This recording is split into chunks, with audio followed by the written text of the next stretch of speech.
Good day to you all.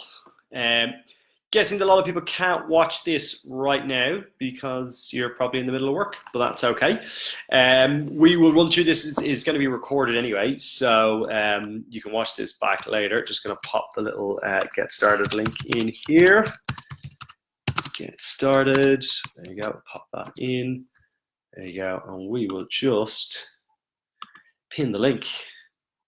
There you go. So you can all have it there. So that get started link is, it's kind of what a lot of people need to get started. A lot of people have questions that I'll get answered now. So one of the questions that came up, where do I upload my progress pictures?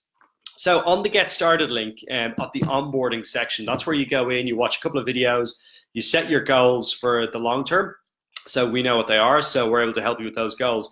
Now you're going to upload your initial pictures there. So that's where your first pictures go up. Okay, so click the link, look for the onboarding, and that's where you will actually upload the pictures. All right, so pop them up there. However, you're going to continue to upload your progress photos, and that's on the members website. So you'll do your ones at the start with the initial measurements we do, with the weigh-in, and then you're going to go to the members website. If you actually use that get started link and you scroll down, there's a section that allows you to get into the nutrition information that takes you directly to the members website. Do click the onboarding bit first, watch those videos, upload your photos, your progress pics, etc., and then move through to uploading your weekly pics and weekly measurements on the member site. Okay, it's all on that get started link. If you have some time, read over that or reread over that. You'll see absolutely everything you need is there, but watch those videos first. Okay, absolutely key. Cool.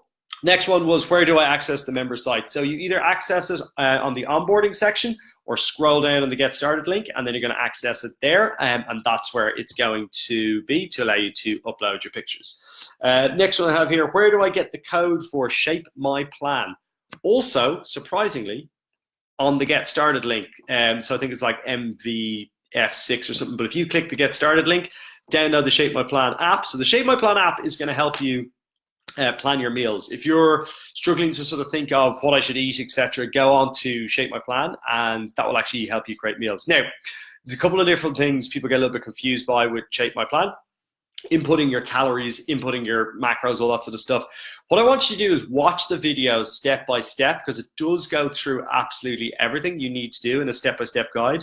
I'd prefer if you use the calorie calculator that I have in there and then input those calories into Shape My Plan. If you're using Shape My Plan, that will help you plan your meals. You can also do the same on MyFitnessPal. So use the calorie calculator. Shape My Plan has a calorie calculator, MyFitnessPal has a calorie calculator, but just so we're kind of uniform across the board, watch the videos, use the calorie calculator I give you, and then use that in Shape My Plan as well. Okay, so absolutely key to do that, so you're uniform across the board. How do I calculate my calories was the next one here. Again, watch the videos, it's all in there. There's a calorie calculator, it's an external calorie calculator that I use. And you can use that. There's another one on there as well for next week and week 2 for people who are going to be on week 2 next week. Helps you calculate your macronutrients, so your protein, your carbs, and your fats. Remember, it's the protein that we're interested in and getting that high to around 40%. It's a good macro calculator I use. They've recently updated to call themselves a keto calculator. We're definitely not ketogenic or any of that bullshit, so don't worry about that. You will just calculate your macros on there. It's just a really good calculator to use, so that's why I like using it. It means it's external to our site, so if you like not training with movement in the future for whatever reason, of course you will be, so come on, but if you weren't, it's going to be on there, and you can calculate your macros there as well. Really good question. Do I add my burnt calories into MyFitnessPal? And the answer is no, absolutely not. Don't bother adding your burnt calories in.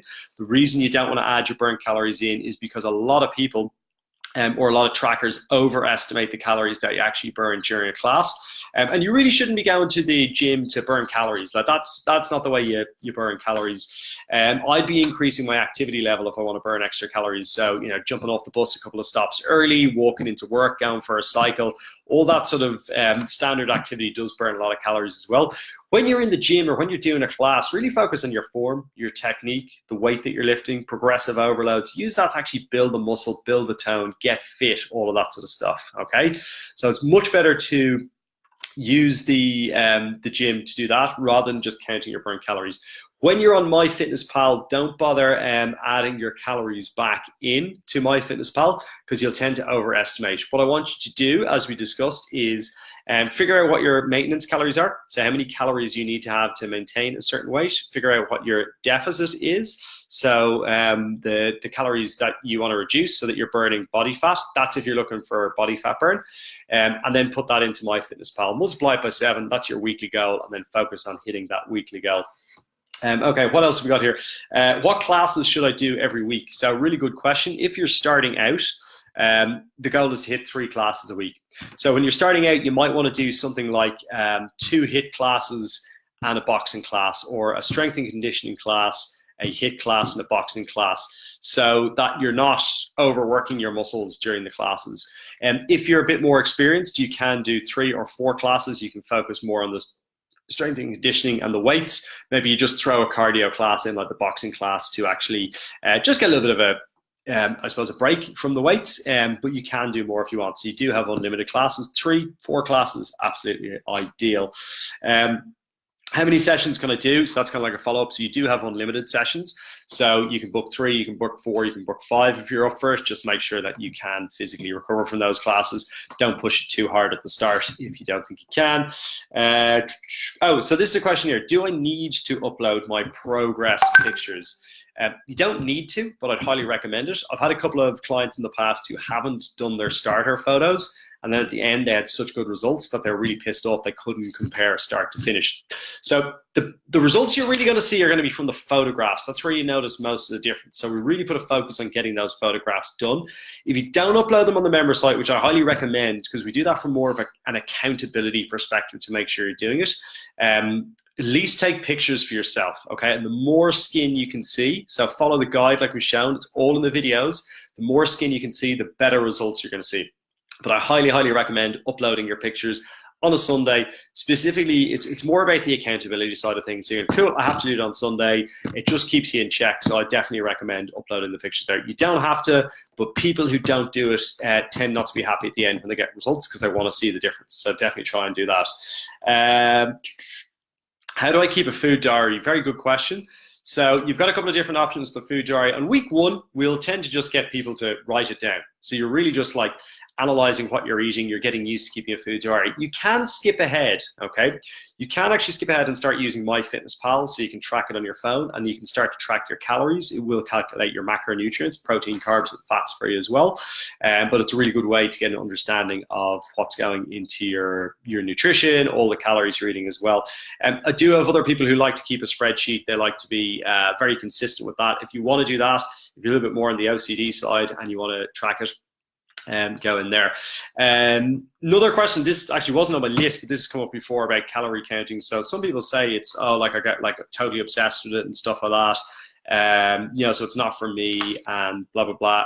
Look, here's the thing. If you don't want to do it, you're probably not going to get the results. That's just it. You need to know what's going into your body. Do you know what I mean? Like, we all check our bank accounts to see how much money is in there. Are we obsessed and compulsive about doing it? No, we're not. We just need to check what's in there. Same with your food. You need to check what's going in, you know, so you know how many calories you're going in if you want to achieve the results. So highly recommend to do it. If you don't do it, you're not going to get the results you want, okay? You're also grown up. You're an adult, so you should be able to control your emotions, your feelings, everything, so that you're not, you know, getting compulsive about this. You've all decided that, hey, you want to actually make a change. So track the calories. That's how you get results. Like if you're an athlete, you're going to track, you know, like how fast you're running, or how much weight you're lifting, or, you know, what your time is on the track, or whatever it is. It's the same with you guys as well. You've all come here to make a change, make a difference. So start tracking your calories. Do you know what I mean? We're all grown-ups. We can all do it. Don't need to get obsessive or compulsive about it. It's just you understanding what's going in so you can get the best results possible. And remember, by looking at a deficit at the start, if you're building muscle, you need to go into a surplus. So you need to eat more. So if you want to, again, grow and change, you're going to have to do that in the future anyway. So definitely track it. Really good to do that. Okay, so the last one I had on the list for today, how do the scales work and the body fat percentage?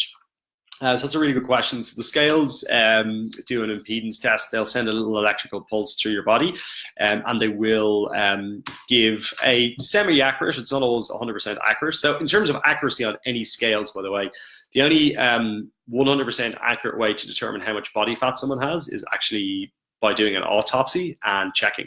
You've got more powerful scales, such as the DEXA scanner, which are super expensive, but they give a fairly accurate result. You've got other means of testing like calipers, where you've got to do skin folds and skin tests. People probably do that in school. And you got the impedance scales, the electric pulse scales, which in general are pretty accurate. Sometimes they can be slightly off, but I wouldn't really worry about that too much. Why can they be off? If you are doing your scans at different times, so if you do it like morning time versus evening time, pre-exercise versus post-exercise, if you drank, I had one person drank a load of water beforehand, and that changes it because it looks at your water content. I had someone who was like super hungover and super dehydrated, and it changed their body fat percentage, like it was a little bit skewed because of that. So there's a couple of different things that affected. Essentially, we're just using it as a basic monitor. One, to get your starting weight, so you know how to calculate your calories. And then two, just so we're seeing like a difference on the scales. So sometimes like it doesn't work 100% effectively, but we'll generally start to see 1% drop, 2%, 3%, 4%, 5%, up to around like 6%, or in a sort of more extreme cases, we've had like 8, 9, 10, we've had like 20% drop before and stuff like that. So people have been really strict with their food and had a good bit extra body fat to lose. But just take those things with a grain of salt. We're just using it as a measurement point to really get the starting weight as well.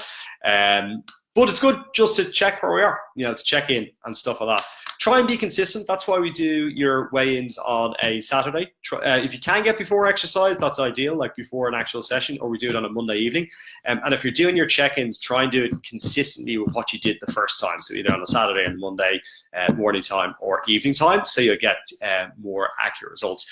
But again, let's put the scales to the side for a moment and focus on the pictures and the measurements. That's where we're going to see results. And that's why we really, really strongly advise that you upload the pictures onto the member website, because you'll see a big difference. Like that's when people are at the end, they're like, holy fuck, that was me 6 weeks ago. What the hell happens? So definitely get those pictures up on the member site. So those were kind of like the top 10 questions I had this week. And anyone who's got additional questions, and I haven't replied back to all of the food diaries yet. A lot of people still haven't sent the food diaries through. Please do, so I can start to analyze them. Even if you've only tracked like 1 or 2 days, that's totally fine. Stick it through. Any questions you have that you feel haven't been answered yet, if you haven't watched the videos, go watch them. They're probably in there, but write them on this post here. Stick any questions you have in the comments below. You can send me a DM with questions as well. I'll be looking at food diaries and stuff later on today, replying to most of them tomorrow morning, so please do get them through to me, and we'll get them answered. If you're doing this consistently for 2, 3, 4 weeks, you're going to know absolutely everything. You're going to be top of your game. So I very much ensure that you send through your food diaries, start your tracking either on paper or MyFitnessPal, or on an Excel spreadsheet if you want. Send it through for me for analysis. That's what I'm here for, guys. So, you know, lean on me to make sure you're getting the best possible results. And any other questions you have, pop them in the chat box comments or DM me directly. I'll make a little list like you can see I have here, and I'll go through those. I'll go through all of those questions in the live next week, or get them answered for you direct. Questions are really, really beneficial, guys, because when people watch these videos, a lot of people have the same questions. So shooting them through, getting me to answer them is really going to accelerate everyone's experience and results on the program. So please, please do contribute so that everyone can benefit from any of the questions you have. All right, I think we're coming up to about 14, 15 minutes now, so I'll leave it at that so you're not totally bored listening to me ranting on. Hit me up with questions, hit me up with DMs. I'm more than happy to help. See you down at training. Book your 3 sessions, guys. Get watching the videos, and anything I can do to help, let me know. Boom. Peace out.